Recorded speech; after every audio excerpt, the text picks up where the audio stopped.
Coast Guard rescue swimmer who told me he will never forget those young faces, the children he helped save, and their bravery. Brandy rescue swimmer in the last year.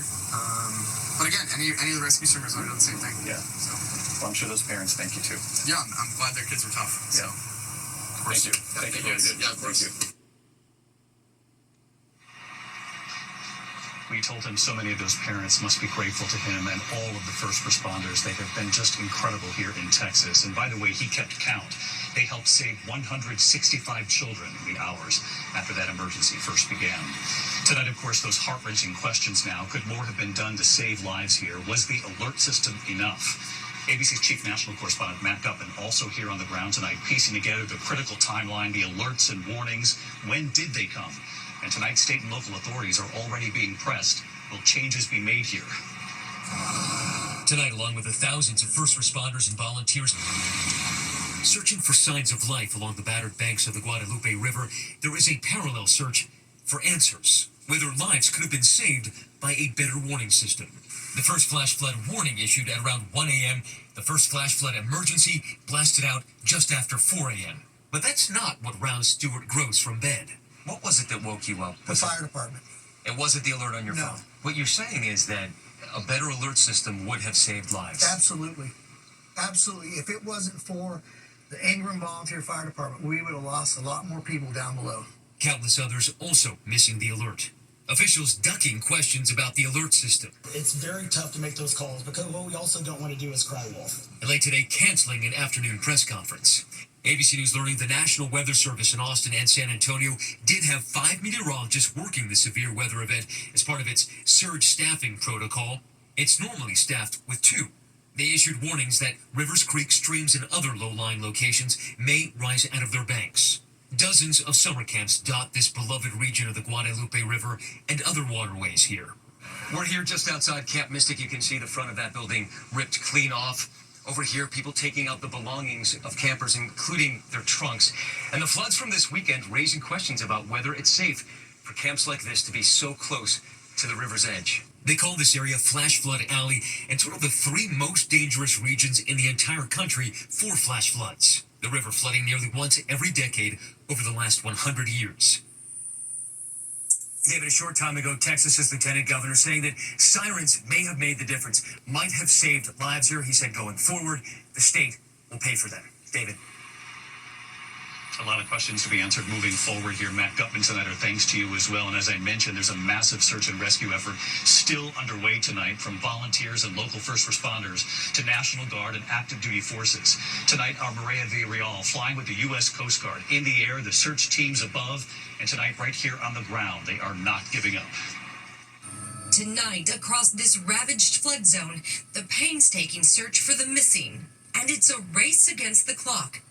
We headed out with the U.S. Coast Guard and got a first-hand look at what they're up against. High above the Guadalupe River, the massive scope of this disaster is quickly revealed. Debris and devastation as far as the eye can see.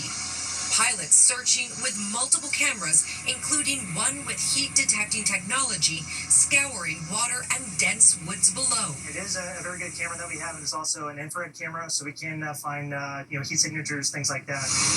Out the back, equipment ready to go for a rescue. They've already helped save hundreds. We're going to do our best to try to rescue anybody that's still out there. That's what we're going to be out there to do. David, the mission to find the missing is weighing heavy on these communities. I spoke with a number of search crews out in the field. They say they are holding out hope, but they are worried that time is running out, and the chances of finding anyone alive are grim. David? Maria Villarreal with us tonight as well. Maria, thank you. Tonight here in Texas, the new warnings and watches up right now as we're on the air. Life-threatening flooding possible again tonight here.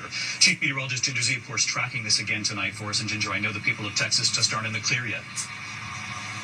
That's right, David. Believe it or not, that same slow-moving system that triggered the initial tragedy is still spinning and grabbing moisture and dropping thunderstorms that could have heavy rain with them. That's why we have a flood watch until 7 p.m. for the entire region, including Kerrville, down to San Antonio through tonight at 7 p.m. There have even been flash flood warnings. This is for locally up to 10 inches of rain. Now, things do get a little better, but this is going on top of the same region that had 10 to 20 inches. You heard it, months worth of rain in just one night. So the next couple of days, even if you get an inch or 2 inches, those rivers and creeks are already high. The good news is they've been in a bit of a drought, so the dams can handle it. But David, we even have flash flood warnings or watches right here in the Northeast tonight, with Philadelphia included. Tracking that as well. Ginger Z with us. Ginger, we appreciate it. When we come back tonight, the other news this Monday evening, Border Patrol agents ambushed while reporting for duty. More than 90 National Guard troops deployed during ICE raids in Los Angeles. You'll see the pictures. And in New York City tonight, shark sightings forcing a well-known beach to close. Drones spotting multiple sharks just offshore. We'll have more on that in a moment here. Ambush targeting U.S. Border Patrol agents outside a facility in McAllen, Texas. Authorities say a gunman armed with an AR-style rifle opened fire this morning. The suspect killed in a shootout there. 3 people were wounded, including 2 officers. When we come back here tonight, there are large-scale ICE raids unfolding in Los Angeles, and the shark sightings off New York City closing a popular beach. In a moment. Tonight, heavily armed National Guard troops are helping ICE agents during new immigration raids in downtown Los Angeles. The Pentagon tonight confirming more than 90 National Guard members and more than a dozen military vehicles have been deployed near MacArthur Park. Mayor Karen Bass confronting ICE, calling their presence, quote, absolutely outrageous. In New York City tonight, shark sightings repeatedly forcing parts of a popular beach to close. Drones spotting a shark just off Rockaway Beach in Queens today. Multiple sightings, in fact, forcing swimmers out of the water over the holiday weekend. When we come back here in Texas, the bravery of the children here. Before we go, the heart of the people here. The search and rescue operations, dedicated first responders not giving up, volunteers, children delivering supplies, and amid the destruction, the Texas state flag. Our thoughts are with all of the families here. I'm David Muir. Good night. David Muir, the most watched newscast in America. And now, ABC's World News Tonight has won the Emmy for Best